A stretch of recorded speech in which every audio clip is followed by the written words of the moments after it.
Good morning, sir. Good morning, class. I am here with Richard Berinu to present on the effects of the social media on the church.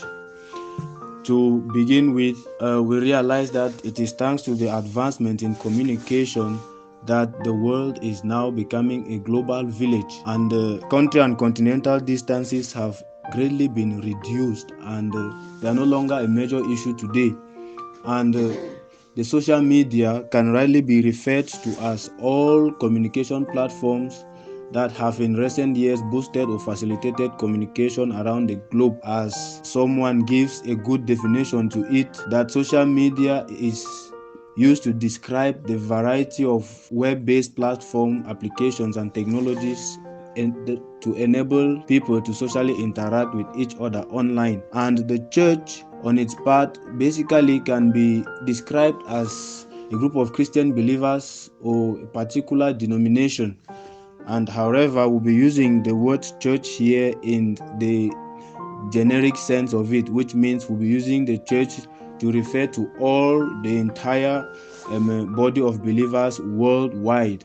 We realize that there has been a fast proliferation of social media platforms, and undoubtedly these platforms affect the church, they affect the society, and the society is made up of, I would say, over 90% believers or members of the church. Now, the question that we can ask ourselves now is, what is the nature of the relationship between the church and the social media? Is there an impact of the social media on the church today? If what is the nature of such, if there be any impact on the media on our contemporary church, or how has the advent and usage of the social media affected the church in our world today? This constitutes the objective of our work, and so we are going to start by giving a brief history of the church, how the church has evolved from ancient times to the postmodern times, and then we go straight away into the effects of the church on the social media. I will start with the brief history.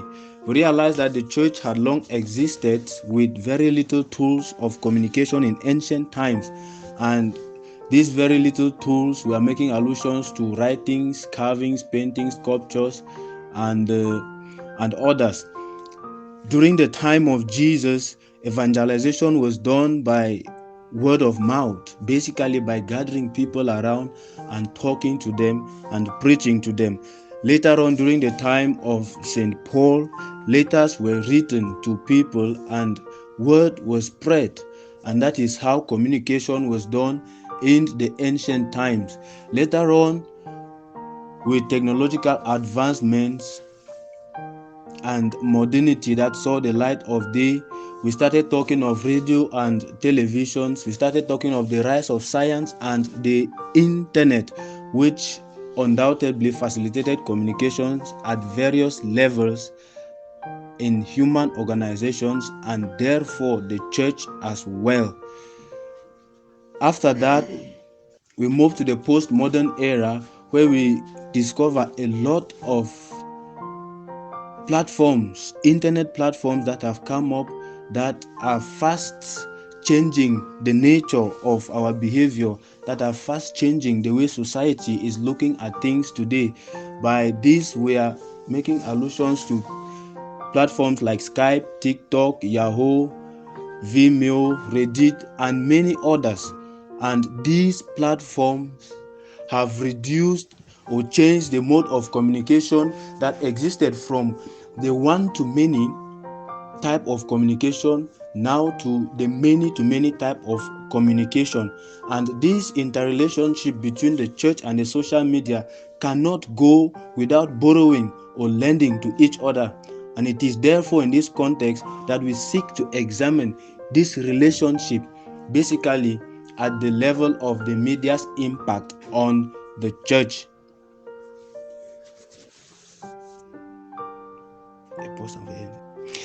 Now we are looking at these influences of the social media on the church, basically from the point of view of some churches' core principles. And by these core principles, we are looking at the principle of solidarity, we are looking at the principle of human dignity, we are looking at the principle of the common good, we are looking at the principle of integral human development, and we are looking at the area of the sacredness of the church and confidentiality. We are looking at the area of finance, and we are looking at the area of communication or evangelization in the church.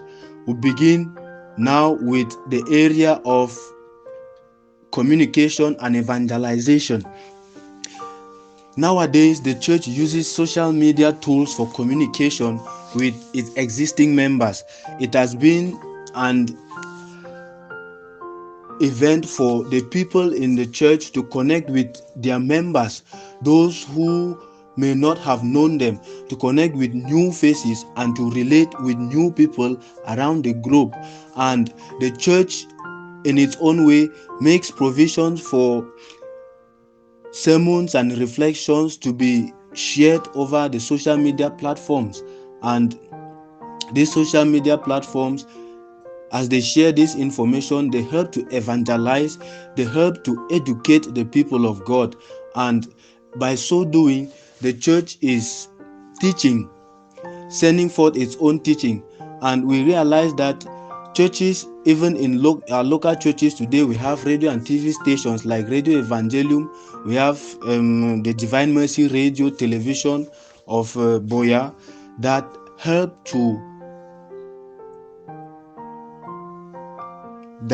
to facilitate evangelization. Now, this communication also has some negative effects on the church. As far as it is concerned, the social media to an extent has endangered face-to-face meetings with Christians. This comes with the autonomy afforded by the virtual world, where people can easily fantasize or pretend to others or to be someone else. We realize that it is very easy to be rude to someone or to ignore someone on social media, or even just simply block the person, than to tell the person face to face. At the level of human dignity, we realize that it is a big question to ponder upon, and we see that the quality of life has reduced due to the advent of these social media platforms because of the widespread and proliferation of pornographic videos that spoil the world today. At the level of the common good, we realize that the social media platforms, they bring about a certain division, a certain dichotomy between people. Why? Because people tend to focus more on their own personal interest. People go for gain. Individualism, egoism, and self-centeredness has entered, and profit seeking has taken the order of the day. At the level of integral human development, we realize that the talk of holistic or all-round personal growth has greatly reduced with social media platforms. This is so because the emphasis and the preference has been given to material aspects of life at the detriment of the most important, which are the spiritual aspects, which are the human aspects of life. At the level of solidarity, we see that the church, through the social media, can easily communicate with people, contribute, do things at social media, but there is still disunity that has taken place, the pride of place in the form of hate speech and propagandas over the social media. At the level of the sacredness and confidentiality of the church, we realize that before the advent of all these social media platforms, the church was very much sacred and the church was confidential. Due to the advent of this crisis, many attacks have come upon the church. Many hidden secrets of the church have been brought to light, and people have criticized the church. And consequently, there has been a fall in clericalism and secularism. All right, so to pick up from where Canis ended, as a way of conclusion, we see that in as much as there have been some positive impacts of the social media on the church and equally some negative impacts, we see that the church equally has a role to play when it comes to the mitigation of the use of the social media. That is, the church acts as the conscience of the social media world, and it brings forth moral values, propagates moral values in such a manner that it is accessible to each and everyone. But however, the church must understand that it has to always make a stand, to take a position that leads everyone towards right judgment. That is why the aspects of division and sacredness being broken and confidentiality being broken should not surface within the realms of the church and within the relation between the church and the social media. So that is what we had on the effects of the social media on the church. Thank you. So, good morning, sir. Good morning, class. Desmond, you and Muchi Prince Wiyai, we are going to make a presentation on the effects or the impacts of postmodernism on the youths. So we realize that postmodernism was a late 20th century movement characterized by skepticism, subjectivism, or relativism. In a nutshell, it is a new way of doing things as it originated from the modern period. So the question that we will seek to answer in this work are: how has postmodernism affected the world, especially the youth today? What are the positive and negative impacts? So going ahead, we see that there is an objective natural reality whose existence and properties are logically independent of human being, of his or her mind, society, social practices, or investigating techniques. So from here we are going to look at some contributions of philosophers to postmodernism. Many philosophers stand as advocates to postmodernism. Talking about language in communication, we see that language represents reality out of itself, but the postmodernists hold that language is not a mirror of nature per se, as the American pragmatist philosopher Richard Rorty characterized the Enlightenment view. With the inspiration of the Swiss linguist Ferdinand de Saussure, postmodernists claim that the meaning of a word is not static or even an idea in the mind, but rather a range of constructs and differences with the meaning of other words. They advocate for the deconstruction of language, following the thoughts of the French philosopher Jacques Derrida, who is the originator behind leading practitioner of this construction. So after looking at a few philosophers who contribute to postmodernism, we are going to look at some themes or characteristics of postmodernism and how these characteristics have impacted the youth of our time. As far as postmodernism is concerned, it is vital to recall that postmodernists do not put their philosophy in a defined box. Their beliefs and practices are personal rather than being identifiable with a particular establishment or social interest group.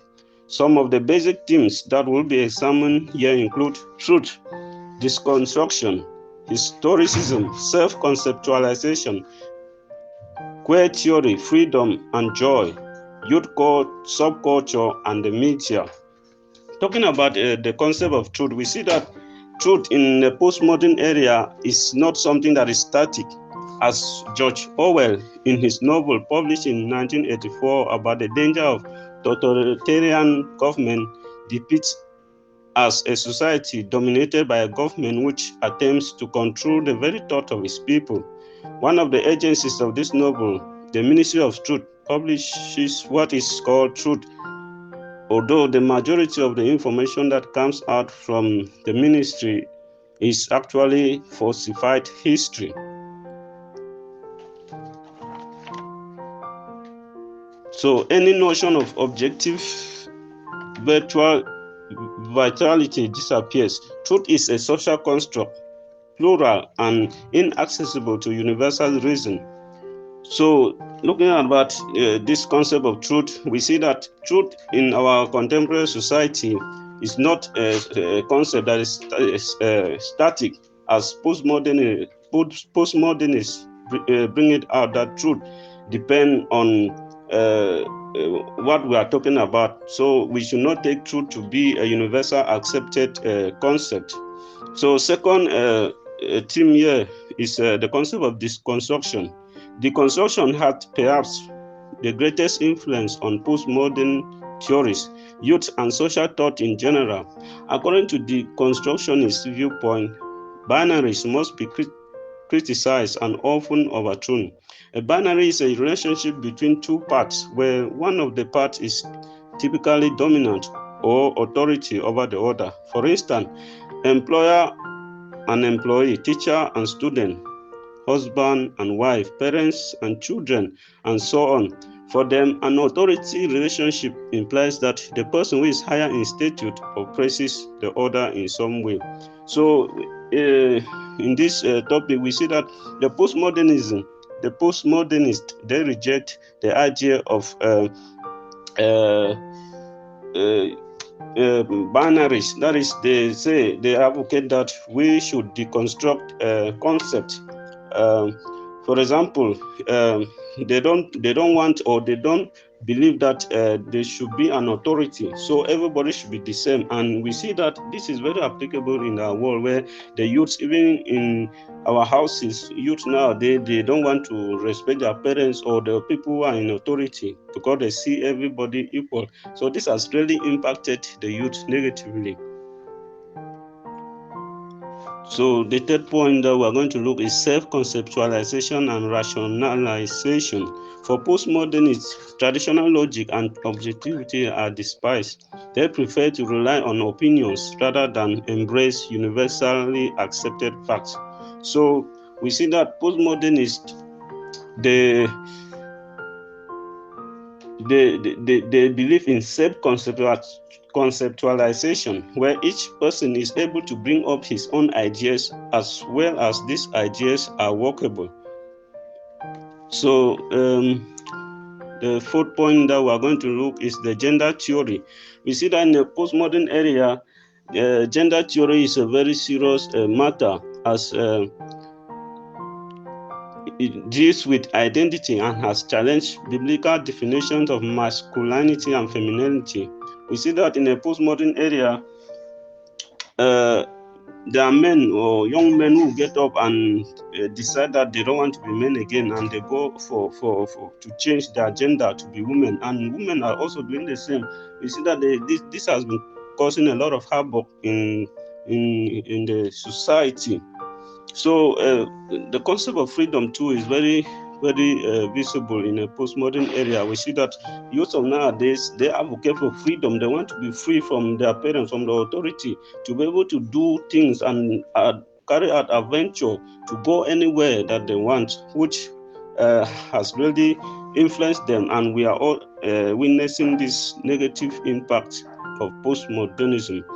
The last point that we're going to talk here is the youth subculture. We see that in our contemporary area, youths are willing, and all the time they are copying different people's culture and mixing their own culture. We see, for example, Cameroonians will copy the cultures of Nigerians, the way they dress, the way they talk, and all the like. And at the end of it, we are not able to identify a Cameroonian from a Nigerian because of the way the youth copy these different cultures.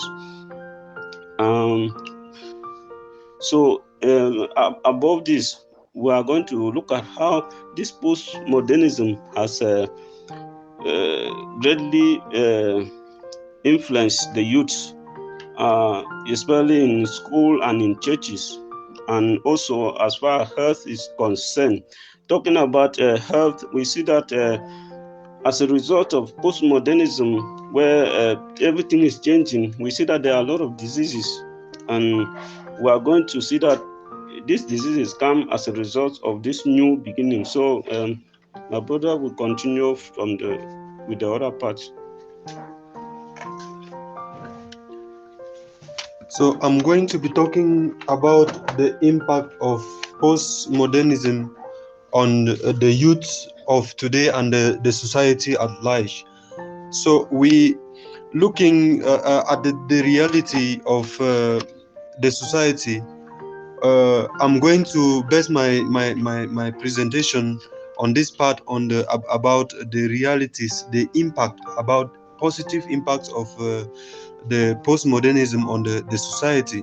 And looking at the reality, we see that postmodernism has greatly done a lot on the youth of today and the society at large, concerning the techniques that they have brought up, the equipment that they have introduced into the world that makes the world flexible, and things like communication has been made very easier.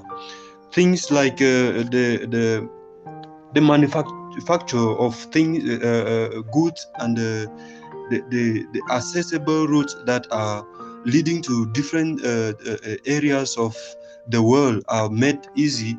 Transportation also is another part that postmodernism has made great influence on it, and we are today living, and we can interact freely with one another because of this great impact that postmodernism has brought to the youth of today and the world at large.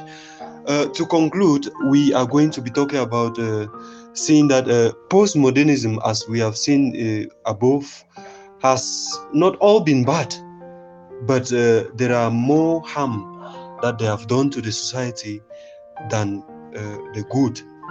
We now live in a society where truth, morality, conscience, reality, reason, virginity, chastity, spouse, husband, wife, father, mother, son, daughter, help, authority, hierarchy, justice, law, command, dogma, faith, hope, suffering, sin, nature, and so on are being excluded. There is no doubt that the chaotic society we experience today is as a result of the neglect of the above mentioned fundamental principle. And so, to conclude, we say that if we look at these above points mentioned, we we amend them and try to bring out some consideration and put the mean into it, we are going to enjoy the postmodernism in these areas, and we are going to live in a world that is very well organized. Thank you for the kind attention. Good morning, class. Good morning, sir. I will present Patrick and Avery Patrick Jr. and Fontinue Mark will be presenting on the postmodern trend exposed in Fides et Ratio. To begin, we see from the mid-20th century, we have had a serious attack from a broad movement across philosophy till date. The movement is out in attacking the concept of truth, which is as old as the hills. That is, from the past era till the present era, we have always known what is known as the truth. We see the concept of truth is something that disturbs people all throughout the globe. Many people have been talking about the truth. Some people think it is objective, while other think it is subjective, that is relative. We see that this leads us directly to a broad movement who feel that truth is subjective rather than it being objective, and this broad movement is known as the postmodernism movement. However, with such ideas they have, we will see some documents, some church document, which is known as Fides et Ratio, which point out some issues concerning the idea of postmodernism movement in the society. Thus, the question we'll be asking ourselves are, what are some of the postmodernism trends and how is it highlighted in Fides et Ratio? Thus, our work is going to be tackling the above question. We will be using the analytic method, that is bringing out the postmodern view on the concept of truth and what it is and what is being highlighted in Fides et Ratio with regards to the postmodern view. So, chapter 1, we'll be talking about some postmodern trends. When we talk of trend, we simply mean a general direction in which something is developing, of changing to, or a change or develop in a general direction. In the contemporary vocabulary, the term postmodern has a central significance. It becomes a kind of cultural extension, a general milieu favorable for polemics. Postmodernism was theorized in many fields such as architecture, philosophy, art, literature, geography. But this wide use does not mean it is generally accepted. Rather, it is a paradoxical concept with many contradictions that cause hermeneutic difficulties. Thus, we see some of these postmodern trends are notion of objective reality, morality, truth, human nature, reason, moral relativism, pluralism. There is nothing as objective truth for them. These are some of the postmodern trends that we realize in the 20th century today, whereby everything goes and it affects mostly the elderly in the society and most especially the church in particular. We see one of the documents of the church named Fides et Ratio. They made mention of a lot of things concerning the postmodern trend that affects the society today. So our chapter 2, we are going to see some postmodern trend highlighted in Fides et Ratio. To begin, we see here that the church is not a stranger in this journey of discovery, nor could she ever be from the moment when through the Paschal mystery she received the gift of ultimate truth and truth about human life. That is in the document Fides et Ratio. It is the church's responsibility to serve humanity in different ways, but one way is to know about the truth, and which help the community on how to attain this truth. With the above mentioned, we see that the church considers philosophy as an indispensable help for a deeper understanding of faith and communicating the truth to those who do not yet know about it. Following all this, we see that the church is not blind about the postmodern trend, whereby search for ultimate truth seems often to be neglected by the postmodernism. They are not for the fact that there's an ultimate truth. For them, truth is relative. For them, truth is subjective. But however, the church comes in to defend this point. Now we see that modern philosophical research has concentrated instead upon human knowing rather than make use of human capacity to know the truth.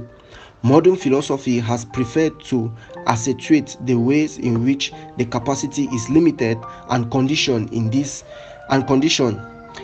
this has given rise to different forms of agnosticism and relativism, which has led philosophical research to lose its ways in shifting stand of widespread skepticism. Recent times have seen the rise to the prominence of various doctrines which trends to devalue even the truth which has been judged certain. So this is one of the points that have been highlighted in Fides et Ratio. So now the church is also concentrated on the theme of truth itself and on its foundation in relation to faith, and they see that in time of rapid and complex change, it leaves especially the younger generation to whom the future belongs and on whom it depends, with the sense that they have no rapid point of reference. Thus, we see here that we see here that the church is much also aware that with the coming of the postmodern trend, it affects the younger generation, because the younger people might think that they have nothing to offer in the future generation to come. Thus, we see the church also takes the theme of truth very seriously to make the younger generation understand their worth in future. The church also tries in all ways to stand for the ultimate truth, that is, refuting all aspects of relativism to truth or subjectivism to truth as postulated by the postmodernism movement.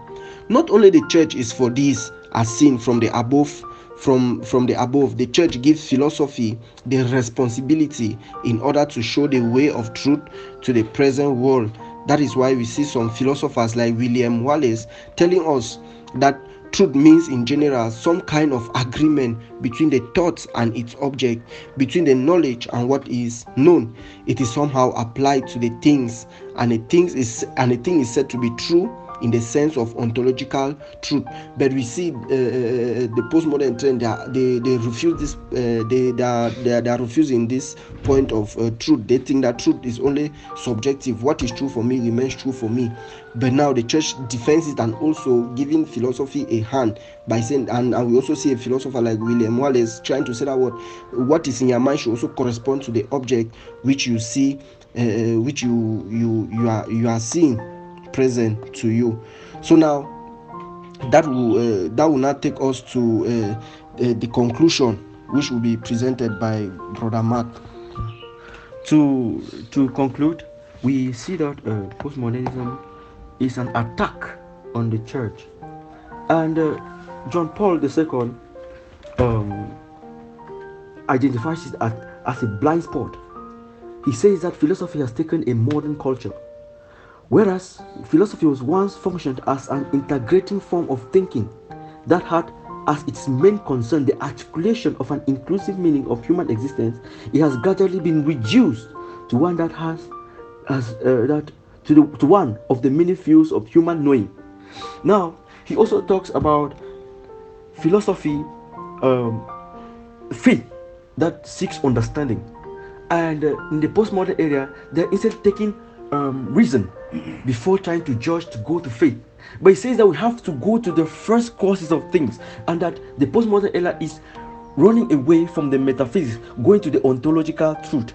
And we in the church have to first start from believing before now trying to seek understanding in what we believe, and that the two must go together, as philosophy being what is accompanying theology. Now, in the postmodern era, in as much as they tamper with the truth, Pope John Paul II is trying to tell us that there is an objective truth, a universal truth, that the truth transcends, and that the view of the postmodern era that sees truth in the superficial area, in the superficial level, is a wrong mentality of truth. I think from this we will say a thank you to the class. Good morning, Prof. Good morning, class.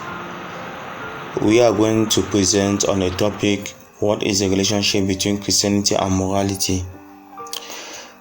The critical question of the relationship between religion and morality, which has been an old preoccupation of Western philosophy, has currently resurfaced on the philosophical front burner.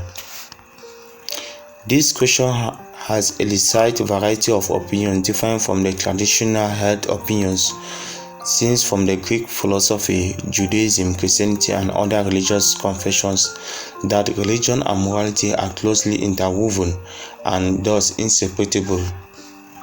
With regard to this perennial and topical question of whether or not morality requires religion, Socrates in Plato's work Euthyphro posed the famous question of whether goodness is loved by the gods because it is good, or whether goodness is good because it is loved by the gods. Although Socrates favored the former proposal, many other scholars have argued that morality is unthinkable without God. Then we come to realize that before the modern period of philosophy, it was generally agreed that religion is the indisputable foundation of morality, thereby implying that without religion there can be no morality.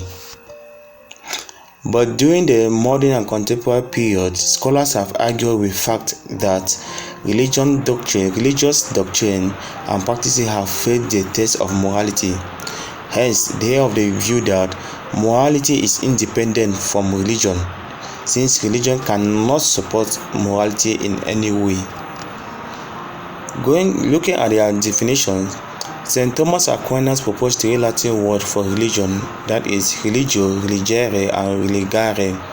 According to St. Thomas Aquinas, religion denotes properly a relation to God, for it is He to whom we ought to be bound as to our unfailing principle, to whom also our choice should be definitely directed to our last end, and to whom we lose when we neglect Him by sin, and should recover by believing in Him and confessing our faith.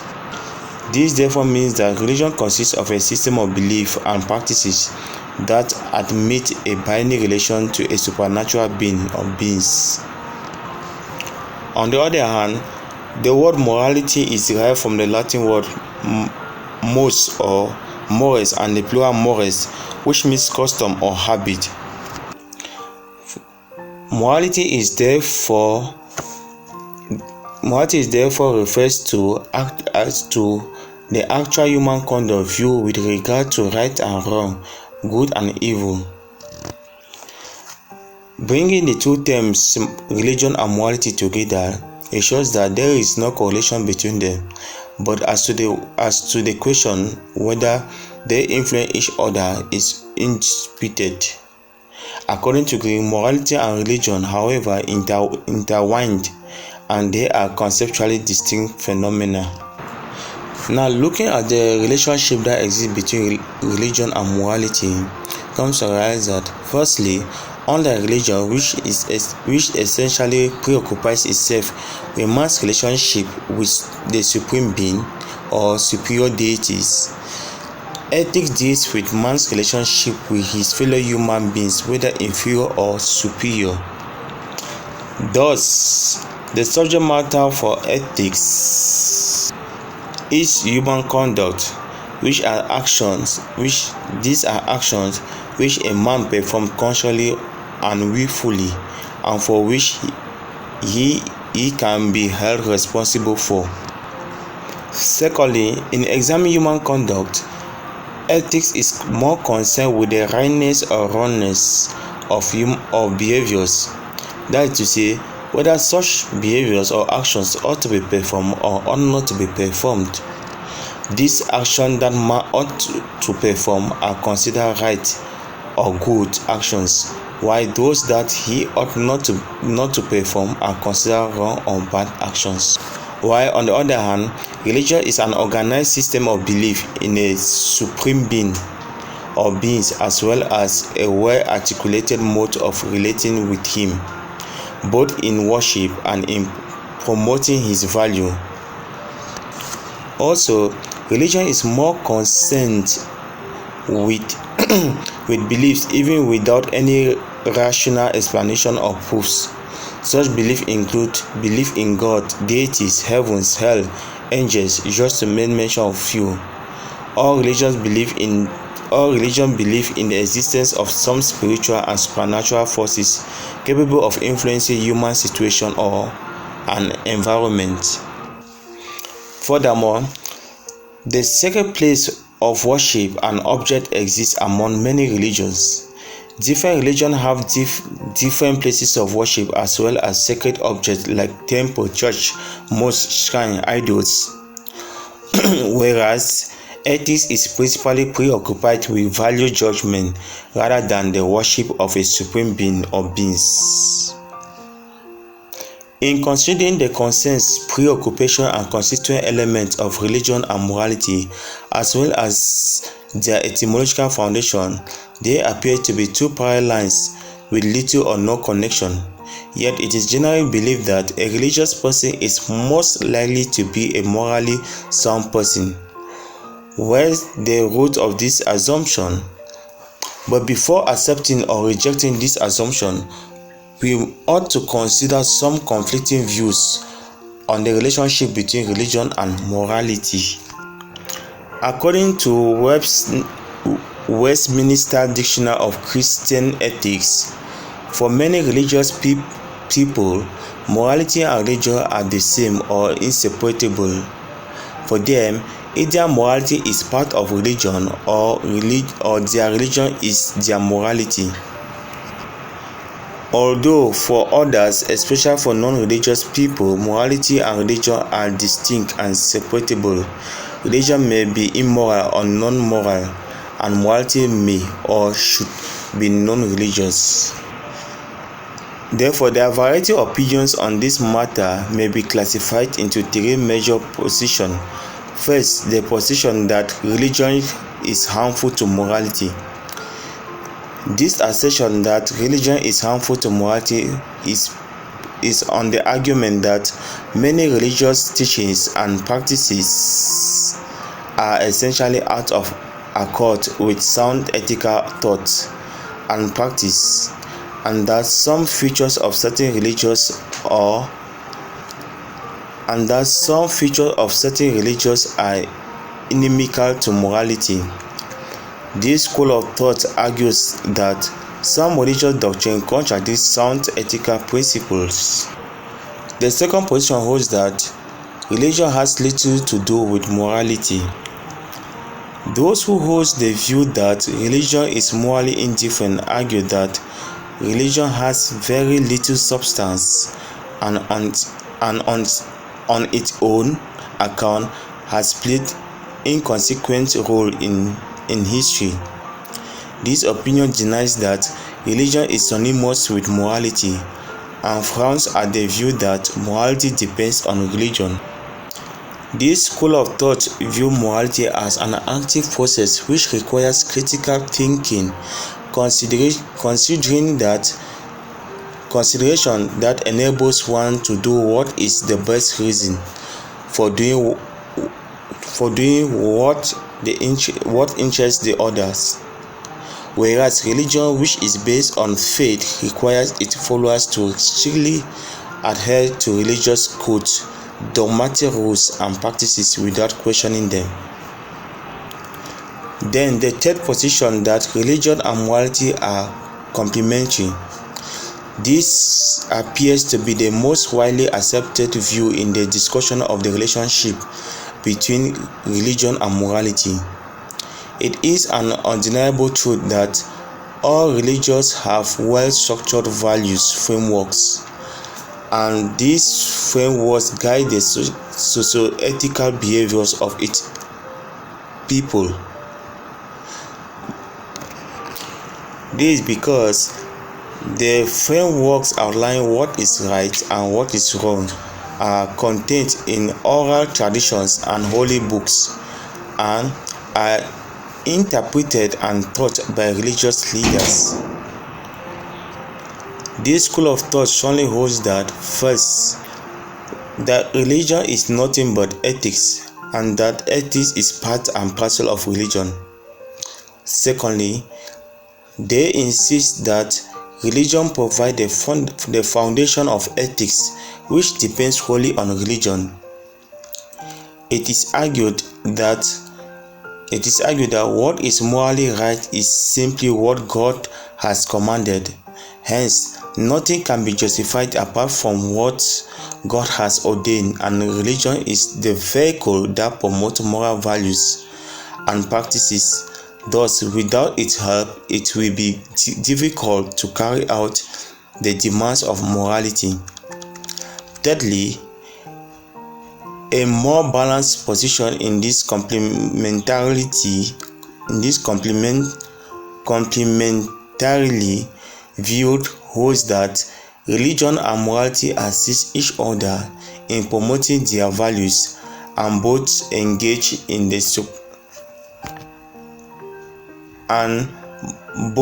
engaged in the same purpose of positive character formation of the individuals and to achieve a harmonious and peaceful coexistence of people in a just and egalitarian society. To conclude, the assumption that religion is the source of morality, which still holds in moral theology is no longer tenable in contemporary philosophical discourse. But this assertion does not mean that morality has nothing to do with religion, as some extremists may hold. Morality does not depend on religion. The famous age-long question raised by Socrates in Plato's work Euthyphro as to whether goodness is loved by the gods because it is good, or whether goodness is good because it is loved by the gods, can be answered by saying that goodness is loved by the gods because it is good. Morality can stand independent of religion. Religion needs morality to promote a better society, just as morality may need religion to promote its principles. Therefore, religion and morality are complementary and not exclusive. Thank you.